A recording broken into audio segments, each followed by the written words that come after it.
আসসালামু আলাইকুম। আপনারা যারা অনেক লসে আছেন আর লস হওয়ার যে মেইন কারণটা থাকে সেটা হচ্ছে ইমোশন কন্ট্রোল। অনেকেই আছেন যারা প্রায় ১ থেকে ২ বছর পর্যন্ত এখানে ট্রেডিং জার্নিতে আছেন। বাট আপনি এখনো প্রফিটেবল হতে পারতেছেন না। জাস্ট মূল একটা কারণ সেটা হচ্ছে আপনার ইমোশন কন্ট্রোল। সো অনেক ডলার কিন্তু আপনি লস লস করেছেন যা বলার বাহিরে। যা আপনার কিন্তু একদম নিঃস্ব করার মতো অবস্থা। সো আমি আজকে ২ টা সিস্টেম আপনাকে দেখাবো। যেটা হচ্ছে যে আপনি সুন্দরভাবে ম্যানেজমেন্ট করতে পারবেন এবং আপনার ইমোশনটা একটু হলেও কন্ট্রোল করার চেষ্টা করতে পারেন। ঠিক আছে? আমি জাস্ট ২ টা সিস্টেম আপনাকে দেখাই দেব। ফার্স্ট যেটা আপনাকে দেখাই দেব সেটা হচ্ছে যে আপনি একটা মান্থলি একটা প্রফিট টার্গেট রাখবেন এবং ওই হিসাবে আপনাকে প্রতিদিন একটা টার্গেট পূরণ করতে হবে এবং মার্কেটে যাওয়ার পর আপনার ওই যখন প্রফিটটা হবে, হওয়ার পর কিন্তু আপনাকে মার্কেট থেকে বের হতে হবে। ওই দিনের জন্য আপনি আর ২য় বার মার্কেটে প্রবেশ করবেন না। ঠিক আছে? আপনি কিন্তু লস করেন, আপনার প্রতিদিনের টার্গেট কিন্তু প্রতিদিন পূরণ হয়। বাট আপনি লস করেন একটা কারণে সেটা হচ্ছে যে আপনি ওভার ট্রেডিং করেন। আপনাকে এই ওভার ট্রেডিংটা কিন্তু অফ করতে হবে। ঠিক আছে? এখন ওভার ট্রেডিং হয় কিভাবে? আপনি যখন মনে করেন যে আপনি ১ম এ একটা সকালবেলা সেশন, আপনি $৫০ মনে করেন যে ডিপোজিট করছেন। মাস শেষে ওটা প্রতিদিন 5% করে নিতে চাচ্ছেন। বাট আপনি আজকের টার্গেট হচ্ছে আপনার 5% যদি হয়, তাহলে আপনাকে এখান থেকে আপনাকে $৫ প্রফিট করতে হচ্ছে। ঠিক আছে? সো $৫০ থেকে যখনই আপনি ১ম দিন যখন $৫ প্রফিট করবেন, তখন কিন্তু আপনার 5% পূরণ হবে। সো আপনি কি করেন? আপনি $৫০ থেকে $৫ সুন্দরভাবে প্রফিট করতে পারেন ১ম সেশনে। হতে পারে ৯টা থেকে ১০টার মধ্যে। ১ম সেশনে আপনি $৫ প্রফিট করেন। বাট প্রফিট করার পর আপনার কিন্তু সাইকোলজি এমনটা হয়ে যায় যে আমি মার্কেটে যেহেতু প্রফিট করছি, তার মানে আমি যদি পরবর্তীতে বিকেলবেলা বা রাতের বেলা যখন প্রবেশ করি মার্কেটে, তখন কিন্তু আমি প্রফিট করতে পারবো। ঠিক আছে? সো এইটা কিন্তু আপনার মাথায় সবসময় খেলে। ঠিক আছে? সো এইটা কিন্তু করা যাবে না। ঠিক আছে? মূল কথা হচ্ছে আমি যেটা বলতে চাচ্ছি যে আপনাকে ওভার ট্রেডিং থেকে বের হতে হবে। এটা হচ্ছে মেইন পয়েন্ট। আর আপনাকে সাইকোলজি মেইনটেইন করতে হলে আপনাকে কি করতে হবে? আপনাকে একটা মান্থলি যে একটা সিস্টেম আছে, ওই সিস্টেমে আপনাকে এগোতে হবে। ঠিক আছে? যদি আপনি এগোতে পারেন তাহলে কিন্তু ভালো একটা প্রফিট জেনারেট করতে পারবেন। অ্যান্ড আমি ২ নম্বর যে সিস্টেমটা আছে ইমোশন কন্ট্রোল করতে পারেন। আর টাকা কিভাবে সেভ করতে পারবেন? আপনি এই সিস্টেমে কিন্তু ইমোশনটাও কন্ট্রোল করতে পারবেন। আপনার টাকাটাও কিন্তু সেভ করতে পারবেন।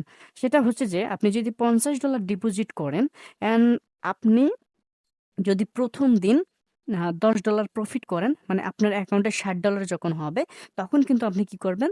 $১০ উইথড্র করে দিবেন। এটা হচ্ছে মেইন কথা। এখন পরবর্তী দিন যখন আপনার চলে আসবে, তখন আপনি আবারও $১০ প্রফিট করবেন বা আপনি যতটাই প্রফিট করেন না কেন, আপনি উইথড্র দিবেন। মানে প্রতিদিন আপনাকে উইথড্র দিতে হবে এবং উইথড্র দেওয়ার যে সিস্টেম, মানে আপনার যে মাইন্ডসেট যে আমি উইথড্র দেব, এটা কিন্তু আপনার মাথায় কিন্তু সবসময় রাখতে হবে। ঠিক আছে? আপনি প্রতিদিনের ডলার প্রতিদিন কিন্তু উইথড্র দিতে হবে। তাহলে আপনার কি হবে? মাইন্ডে কিন্তু চলে যাবে যে না, আমার কাছে তো ডলার আছে। আমি তো প্রফিট প্রতিদিন করতে পারতেছি।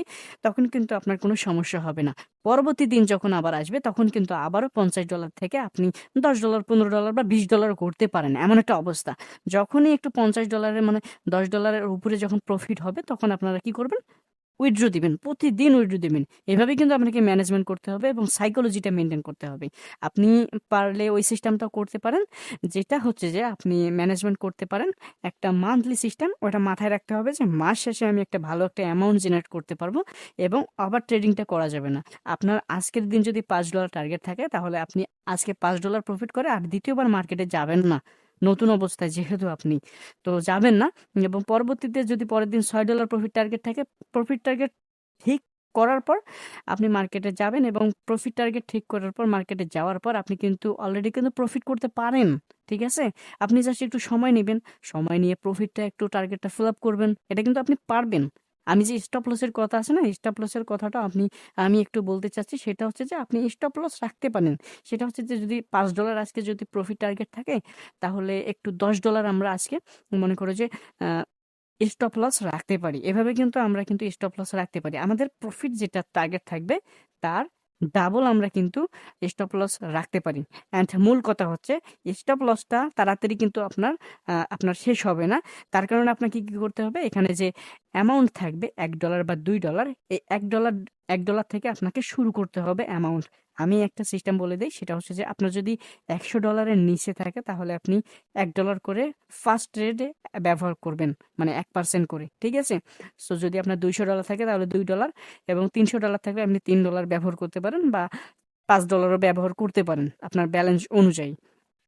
সো তার পরবর্তীতে আমি কথা বলি, সেটা হচ্ছে যে অনেকেই বলে যে আপনি অনেকগুলো অ্যামাউন্ট যখন ডিপোজিট করবেন নতুন অবস্থায় ভালো একটা প্রফিট করতে পারেন। আমি বলি কি, যে আপনি প্রথম অবস্থায় এত বেশি অ্যামাউন্ট ডিপোজিট করবেন না যেটা আপনার স্বার্থে কুলায় না, ঠিক আছে? তো সামর্থ্য আপনার নাই, তো আপনি কিন্তু এমন অ্যামাউন্ট ডিপোজিট করবেন না। প্রথম অবস্থায় আপনি $20 বা $30 পর্যন্ত ডিপোজিট করতে পারেন, আমি আমার মত বলতেছি। কারণ এটা একটা সেক্টর, ট্রেডিং সেক্টর। এখানের যে কালো অধ্যায়, এটা কিন্তু আপনি এখনো কি করতে পারেন নাই, অ্যাচিভ করতে পারেন নাই। কারণ আপনি জানেন না এটা কত বড় একটা ভয়ঙ্কর একটা প্ল্যাটফর্ম, ঠিক আছে? সো এখানে রিস্ক আছে যেমন, রিওয়ার্ডও তেমন আছে, ঠিক আছে? সো আপনাকে প্রথম অবস্থায় আমি বলি, নতুন অবস্থায় আপনি $10 বা $20 থেকে শুরু করতে পারেন। শুরু করতে পারেন, এটা থেকে প্রফিট করতে পারেন, প্রতিদিনের উইথড্র দিতে পারেন, এবং আস্তে ধীরে ধীরে আপনি শিখতেও পারেন। এটাকে লার্নিং চলবে, এখানে আপনার মার্কেটে আর্নিংও চলবে। এই জিনিসটা আপনাকে মাথায় রাখতে হবে। আপনি প্রথম অবস্থায় আপনাকে যতই মানুষ বলুক না কেন যে আপনি একটা বড় অ্যামাউন্ট ডিপোজিট করুন নতুন অবস্থায়, কখনোই আপনি এটা করবেন না, ভুল করেও করবেন না। আপনি যে অ্যামাউন্টে ডিপোজিট করবেন প্রথম অবস্থায়, নতুন অবস্থায়, ওইটাই আপনার অ্যাকাউন্ট জিরো হয়ে যাবে। এটা 100% এই জিনিসটা সবার ক্ষেত্রেই কিন্তু হয়েছে যারা এই ট্রেডিং লাইফে এসেছে। আর মেন কথা হচ্ছে আপনাকে গেমবেলিং করা যাবে না, এবং গেমবেলিং মাইন্ডসেট করা যাবে না। যারা আপনাকে গেমবেলিং মাইন্ডসেটে দেখায় যে আজকে অনেকগুলো ডলার ইনকাম করাই দিব বা লস রিকভারি করে দিব, এগুলোতে আপনি ফাঁদে পড়বেন না, ঠিক আছে? সো আপনাদের মেন টার্গেট হবে আমি আগে শিখবো, এবং শেখার পাশাপাশি $10 বা $20 আমি ইনভেস্ট করব, ইনভেস্ট করে মার্কেটে প্র্যাকটিস করার জন্য। অনেকে আছে যে আপনারা ডেমোতে প্র্যাকটিস করে মার্কেটে অ্যানালাইজ করতে পারেন। ভাই আমি বলি কি, ডেমোতে প্র্যাকটিস আপনি করতে পারবেন না। আপনার ডেমোর যে সাইকোলজি, সেটা আপনি রিয়েলে কিন্তু বুঝবেন না, ঠিক আছে? রিয়েল ব্যালেন্স দিয়ে যখন আপনি ট্রেড করবেন, রিয়েল ব্যালেন্স তো রিয়েলের মতোই হয়, ঠিক আছে? এটা মাথায় রাখবেন।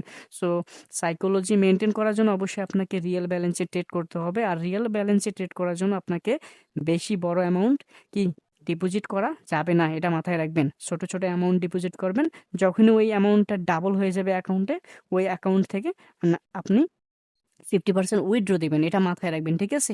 এইভাবে কিন্তু সাইকোলজি ধীরে ধীরে আপনাকে কিন্তু এগোতে হবে এই ট্রেডিং জার্নিতে। আপনি যদি ট্রেডিং জার্নিতে যদি এগোতে চান, তাহলে অবশ্যই আপনাকে আপনাকে রুলস ফলো করতে হবে। এখানে গ্যাম্বলিং হওয়ার কোনো সুযোগ নেই। এখানে যারা লস করে তারাই জানে যে কতটা এখানে কষ্টকর একটা দিন অধ্যায়, ঠিক আছে? সো মেইন কথা হচ্ছে আপনাকে প্রফিটেবল হওয়ার জন্য অবশ্যই ইমোশন কন্ট্রোল করতে হবে। আর ইমোশন কন্ট্রোল করার আমি কিন্তু ১ম থেকে বলে দিয়েছি, এভাবে আপনি করতে পারেন। আপনি যদি আমাদের সাথে শিখতে চান তাহলে অবশ্যই আপনি একটা কাজ করতে পারেন। আমাদের সাথে ধীরে ধীরে নতুনভাবে শিখতে চাইলে অবশ্যই আমাদের কিন্তু TikTok বায়োতে লিংক দেওয়া আছে, টেলিগ্রামে জয়েন হতে পারেন। ঠিক আছে?